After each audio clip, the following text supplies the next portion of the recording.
সোজা কথায় অন্তর্বর্তীকালীন সরকার সমাধান নয়, কিন্তু এখন যেটা শেখ হাসিনা নিজেই করতে পারতেন, তিনি অন্তর্বর্তীকালীন সরকার দিয়ে নির্বাচন 2014 সনে দিতে পারতেন। তাতে ঝুঁকি ছিল তিনি হেরে যাবেন, আসলে হেরে যেতেন, কিন্তু তার শাসন ভালো হয়নি। তো এরপরে যারা আসছেন একই কারণে তারাও হেরে যেতেন পরবর্তীকালে। এইটাকেই আমরা বলি লিবারাল ডেমোক্রেসি বা উদার বা স্বাধীন চেতা গণতন্ত্র। তো সেটা তো হয় নাই। এখন আপনি একটা দেশে তো হঠাৎ করে রাতারাতি ইতিহাস পরিবর্তন হয় না। মানুষ ইতিহাস নির্মাণ করে বটে, কিন্তু যেমন ইচ্ছে তেমন নয়। কার্ল মার্ক্সের এই উক্তি 18 ব্রুমিয়ারের গোড়ায় যা আছে, এটা আমি বলবো ইতিহাস বারবার এটাকে সত্য প্রমাণ করেছে, এখনো আমাদের কোনো তাই। এখন ঘুরে ফিরে কি হবে, 2006 সনের শেষে দাঙ্গা মারামারি হয়েছিল 28 অক্টোবর, তারপরে 40 দিন পরে সামরিক বাহিনী ক্ষমতা গ্রহণ করে। এখন দেখা গেল সামরিক বাহিনী খানিকটা গড়রাজি অবস্থায় ক্ষমতা গ্রহণ করেছে এই কয়দিন। অন্তর্বর্তী সরকার গঠন এখনো হয়নি, 4 শপথ এই সময়টা হচ্ছে বিরাট শূন্যতা, এটা খুব বিপজ্জনক সময়। হ্যাঁ, এবং অনেকেই আশঙ্কা করছে এই সময়ে, এই জাতীয় সময়ে ফরেন ইন্টারভেনশন হয়। অনেকেই এই কথাও জিজ্ঞাসা করেন, যে পদত্যাগ করেছেন সেই কাগজটা কোথায়, তো পাবলিশ করা হয়নি। অর্থাৎ তার পদত্যাগ পদে বাংলাদেশে এখন তাহলে দায়িত্বে কে আছেন? আসিফ নজরুল ঘোষণা করেছেন, রাষ্ট্রপতি শাহাবুদ্দিন চুপ্পুই ক্ষমতায় আছেন, কিন্তু কেউ কেউ বলছেন না, উনি ক্ষমতা হস্তান্তর করেছেন স্পিকারের হাতে। সংসদ যদি বিলুপ্ত না হয় তাহলে তো কিন্তু ক্ষমতা স্পিকারের হাতেই যায়। স্পিকারই এখন যাকে বলা হয় কার্যত প্রধানমন্ত্রী। এইগুলি কিন্তু অস্পষ্ট, আশা করি সেটা স্পষ্ট হবে। এখন ছাত্র প্রতিনিধিরা যারা আন্দোলনকে সংগঠিত করেছেন, যাদের গৌরবটা প্রাপ্য এবং যারা প্রাণ দিয়েছেন, যারা আত্মত্যাগ করেছেন, যারা নির্যাতিত হয়েছেন, এমনকি যারা কারারুদ্ধ হয়েছেন, তাদেরও তো মুক্তি দেওয়া হবে। কাজগুলি পর্যায়ক্রমে সেনাপতি ওয়াকারুজ্জামান সাহেব বলেছেন যে আমাদেরকে 2 দিন সময় দিন বা 4 দিন সময় দিন, কিছু সময় দিন। কিছু সময় ধরেন 1 সপ্তাহ সময়ের মধ্যেই যদি এইগুলি মীমাংসা হয়ে যায়, অর্থাৎ বন্দীদের মুক্তি হয়। শোনা গেল খালেদা জিয়াকে মুক্তি দেওয়ার সিদ্ধান্ত হয়েছে, এটা প্রজ্ঞাপনে দেখা গেল। অন্যগুলিও, এটাও কিন্তু কোনো প্রজ্ঞাপন জারি করা হয়নি। যেগুলো আমরা বলছি আর কি, এগুলি সেনা প্রধানের মৌখিক বক্তি, এগুলি কিন্তু প্রজ্ঞাপন আকারে প্রেসিডেন্টের কাছ থেকে আসেনি। আমার মনে হয় প্রথম কাজ হচ্ছে সংবিধানের যে সভা ডাকতে হলে এই সংসদ বিলুপ্ত করতে হবে। কিন্তু আসলে তারা কি সংবিধান সভা ডাকবেন? আমার সন্দেহ আছে।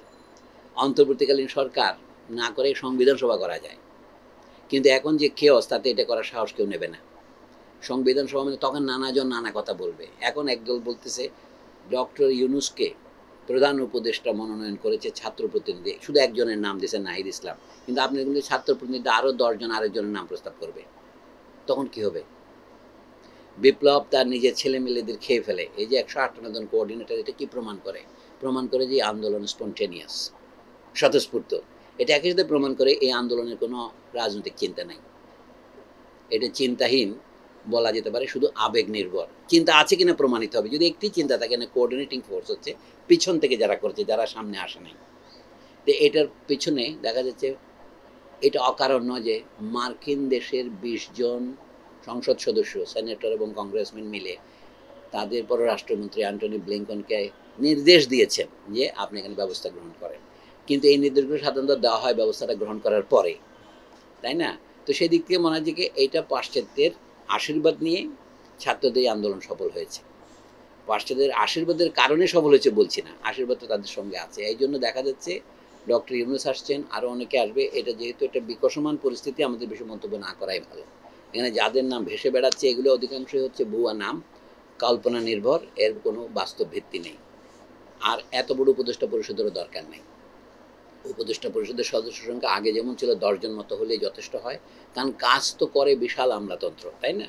তো যা হোক, এইটা আমি আলোচনা করার বিষয় এখন মনে করি না। আমি মনে করি যে এখন প্রতিরোধ, যে লুটপাট হচ্ছে, এই যে জাতীয় ঐতিহ্য ধ্বংস হচ্ছে, বিশেষ করে যেটা বিপজ্জনক, যেটা মনে হচ্ছে একটা সংগঠিত ক্যাম্পেইন, যাতে মনে হচ্ছে প্রচ্ছন্নভাবে পতিত সরকারেরও সমর্থন আছে। সেটা হচ্ছে দেশের মধ্যে এক ধরনের পুরানো ঐতিহ্যগত যে সাম্প্রদায়িক বিভাজন, যেখানে দ্রুত দাঙ্গা বাঁধানো যায়, এটাকে দাঙ্গা বলা হচ্ছে ভারতীয় পত্রপত্রিকায়। এটা আমার মনে একটু আতঙ্ক তৈরি করেছে। এটা সাধারণত বিপ্লবী অভ্যুত্থানের পরে যে কোনো দেশেই 8-10 দিন ভাঙাচোরা হয়।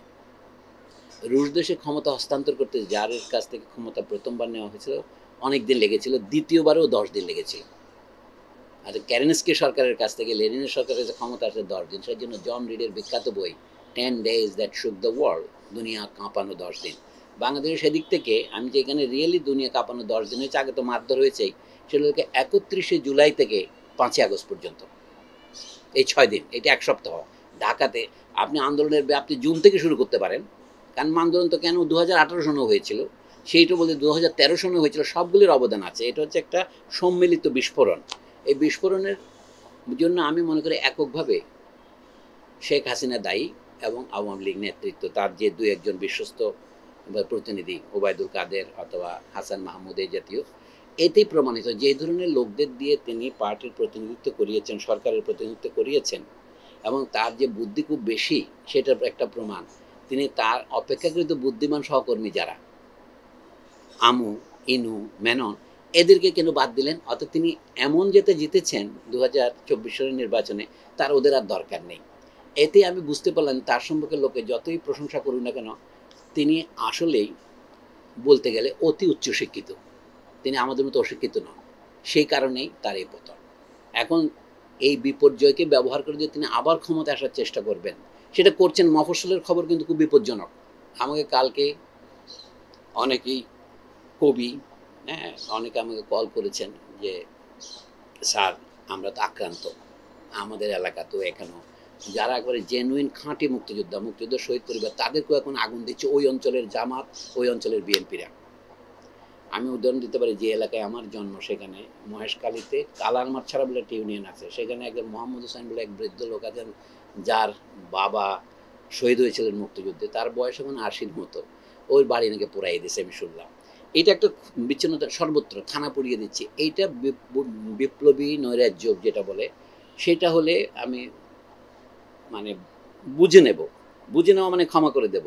কিন্তু এটা যদি অর্গানাইজড অর্কেস্ট্রেটেড পদ্ধতি হয়, সুগঠিত এবং সুচিন্তিত হয়, তাহলে খবর আছে। এখানে আমি শুরুতেও বলেছি যেটুকু বুঝি, যে সেনাপ্রধান এখন একটু দ্বিধাগ্রস্ত তিনি যখন প্রথম ক্ষমতা নিলেন, কারণ তিনি জানেন না জনতার যে স্রোতে শেখ হাসিনা গণভবন থেকে উৎখাত হয়েছেন তিনি থাকতে পারবেন কিনা। তিনি তার উৎখাত হয়ে যাওয়ার প্রধান শর্ত হচ্ছে তার র্যাঙ্ক অ্যান্ড ফাইল, তার সিপাহীরা তাকে মানবে কিনা, তার কনিষ্ঠ অফিসাররা তাকে মানবেন কিনা। সেই সমস্ত দ্বিধা তাদের ছিল, তারা অকারণে দেন। অনেকে আমাদের দেশে মনে করে কি ইনি অমুকের আত্মীয়। খালেদা জিয়ার পছন্দ করা জেনারেল ছিলেন মইনুল আহমেদ, তিনি খালেদা জিয়াকে উৎখাত করেছেন। করতে বলতে কিন্তু করেছেন কেন, ঘটনায় তাকে উৎখাত করতে বাধ্য করেছে। জেনারেল ওয়াকারুজ্জামান শেখ হাসিনার আত্মীয় বলে বারবার বিজ্ঞাপিত হচ্ছে, কিন্তু এই সমস্ত উদ্যতন মহলে জেনারেলের কোনো ক্ষমতা থাকে না, জনমতি প্রধান। তো যা হোক, এখন আমরা আশা করব যে নতুন সরকার যেটা হবে তারা কি করবেন। আমরা আশা করব যে তারা অন্তর্বর্তীকালীন সরকার হয়ে তাদের প্রথম কাজ হবে পরবর্তী নির্বাচনের ব্যবস্থা করা। তখন একটা প্রশ্ন হবে, এই পরবর্তী নির্বাচন কোন আইনের অধীনে হবে? এটা কি নতুন সংবিধান প্রণয়ন করে তার ভিত্তিতে হবে? তখন সংবিধান প্রণয়ন করবে কে? তাহলে তো আপনার কনস্টিটিউয়েন্ট অ্যাসেম্বলি নির্বাচন হতে হবে। এই জন্য বড় প্রশ্ন হচ্ছে আগামী নির্বাচনটা কিসের নির্বাচন হবে। দুটো মত আছে বাজারে, একটা দুর্বল, একটা প্রবল। দুর্বল মতটা আগে বলি, সেটা হচ্ছে এটা সংবিধান সভা নির্বাচন হতে হবে। বামপন্থীদের মধ্যে কেউ মধ্যপন্থীরা কেউ বলছেন যে কি 1972 সংবিধানের এত ত্রুটি পাওয়া গেছে যে আমরা একটা নতুন সংবিধান প্রণয়ন না করলে এই ত্রুটিটা বারবার বদলাতে থাকবে। এখানে আমি সবিনয়ে নিবেদন করব, সংবিধান প্রতিফলন করে বিদ্যমান ক্ষমতা সম্পর্কের, সমাজ সম্পর্কের। অনেকের ধারণা সংবিধান সমাজ সম্পর্ককে বদলায় না। আমি বলব যে শেষ বিচারে সমাজ সম্পর্কের ভিত্তিতেই সংবিধান গড়ে ওঠে। সমাজে যেই পরিমাণ উৎপাদিকা শক্তি, বিপ্লবী শক্তি, বুদ্ধিবৃত্তির শক্তি বিকশিত হয়েছে, সেই অনুসারে সংবিধান হয়। আমরা এটা ফ্রান্স এবং আমেরিকার উদাহরণ দ্বারা এত বেশি প্রভাবিত যে আমরা বুঝে উঠতে পারিনি যে সংবিধান ছাড়াও সরকার চলে, যেমন ইংল্যান্ড। তার মানে সেখানে প্রথা সম্মত আইন আছে, তারা কোনো রকমের রাজতন্ত্র বজায় রেখে তার অধীনে পার্লামেন্টারি রুলস অ্যান্ড রেগুলেশন, আইনগত সিদ্ধান্ত আদালতের, সেগুলো দিয়ে চলে, যেটা কমন ল সিস্টেম বলে সেটাও চলে, আবার নানা রকমের কন্টিনেন্টাল আইনও চলে। তা আমার বক্তব্য সংক্ষেপ করে, আমাদের সংবিধান যদি নির্বাচন নাও করি, কয়েকটা বিধান এই সংবিধানের সংশোধনী করা যায়। যেমন বারবার বদলানো হয়েছে 58 প্রধানমন্ত্রীর ক্ষমতা, প্রধানমন্ত্রী কখন হবেন, কী হবেন, এইগুলো আইনগত কচকচানি। আমাদের পরিষ্কার বলা উচিত, এখন আপনি বলছেন কি 1 টার্ম না 2 টার্ম, এটা নিয়ে তর্ক চলবে। কারো 2 টার্মের বেশি প্রধানমন্ত্রী হওয়ার প্রয়োজন নাই, এবং সেটা আমরা অভিজ্ঞতা প্রমাণ করেছি। তো বাংলাদেশ বহু পরীক্ষা করে বাকশালের কথা বাদ দিলে বাকশাল প্রেসিডেন্ট পদ্ধতিতে গিয়েছিল, সেখান থেকে জেনারেল জিয়া এবং এরশাদ প্রেসিডেন্ট পদ্ধতি নিয়েছিলেন।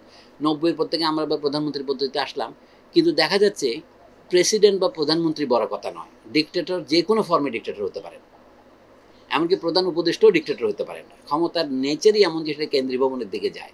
তো সেটাকে ধরতে হলে যে শক্তিশালী সংবিধান মানে শক্তিশালী সংসদ দরকার, সেটা নাই। কারণ সংসদ সদস্য নির্বাচিত হওয়ার জন্য আপনি টাকা দিয়ে পার্টির কাছ থেকে মনোনয়ন কিনতে পারেন, এটা আমরা বাস্তব দেখতেছি। এই যে আদিম সঞ্চয়ন পুঁজির চলছে আমাদের এইখানে, ডিক্টেটরশিপ ছাড়া বুর্জোয়া শ্রেণীর পক্ষে এই সঞ্চয়ন চালানো সম্ভব নয়।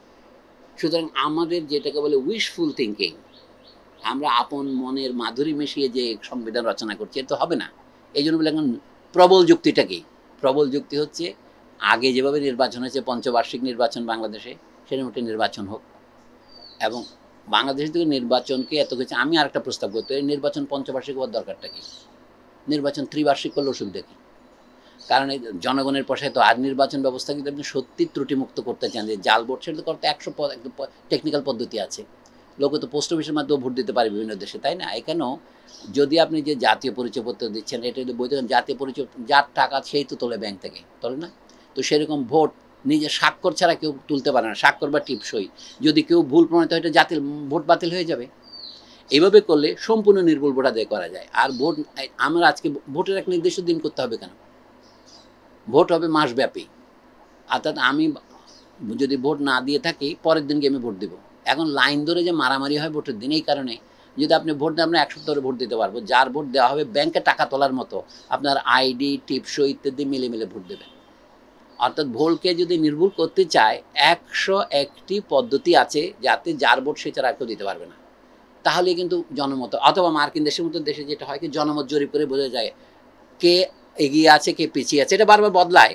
তা আমাদের এখানে এক্সিট পোলও নাই, এরকম মূল্যায়ন নাই। কারণ এই তো শহরে যে কয়জন লোকের কাছে মতামত চাইবেন, সেটা তো দেশের জনমতের প্রতিনিধিত্ব করবে না। আরও বড় কথা, সর্বস্তরে যদি গণতন্ত্র না থাকে, আপনার ইউনিয়ন পরিষদে গণতন্ত্র না থাকে, সব জায়গাতে পয়সা আর লাঠির খেলা। সেখানেও দেখা যাবে যার ভোট সে দেওয়ার, যদি আমরা একটা বিধান করি এবং ভোট দেওয়ার জন্য আপনি সেন্সাস যখন করেন, আদমশুমারি ঘরে ঘরে গিয়ে করেন না, লোক তো ঘরে ঘরে গিয়েও ভোট আদায় করে নিয়ে আসতে পারে। কারণ আপনার ভোট আপনি নিজে লিখে টিপসই দিয়ে দেবেন, এবং সেটা যদি কেউ চ্যালেঞ্জ করে, আপনি তখন সেটার জন্য পরীক্ষা করে দেখেন যে পরীক্ষার ফলাফল যেন বাতিল হয়, ভোটের জন্য মামলা করা যাবে। অর্থাৎ ভারতে থেকে নির্বাচন হয়ে সাথে সাথে ফল প্রকাশিত হয় না, প্রায় 1 মাস পরে 1.5 মাস পরে ভোট হয়। আমাদের এখানে সেই দিন রাত্রে প্রকাশ করতে হবে কেন? জালিয়াত হয় বলে আমরা করি। কিন্তু যদি এভাবে করি, আমার সোজা কথা হচ্ছে, সঠিক নির্বাচনের ভিত্তিতে এই বুর্জোয়া গণতান্ত্রিক ব্যবস্থাতেও যদি একটি সরকার নির্বাচনের ব্যবস্থা আমরা করি, এবং সেখানে বিধান করি একজনের 2 বারের বেশি প্রধানমন্ত্রী হওয়ার দরকার নাই, এবং মেয়াদটা কমিয়ে 3 বছর করলে, তাহলে 6 বছর বেশি প্রধানমন্ত্রী থাকবে না। এই ধরনের সংশোধন করতে কি তারা রাজি হবেন? যদি রাজি হন, আমি মনে করি এই সমস্যার অর্ধেকটা সমাধান হয়ে যাবে।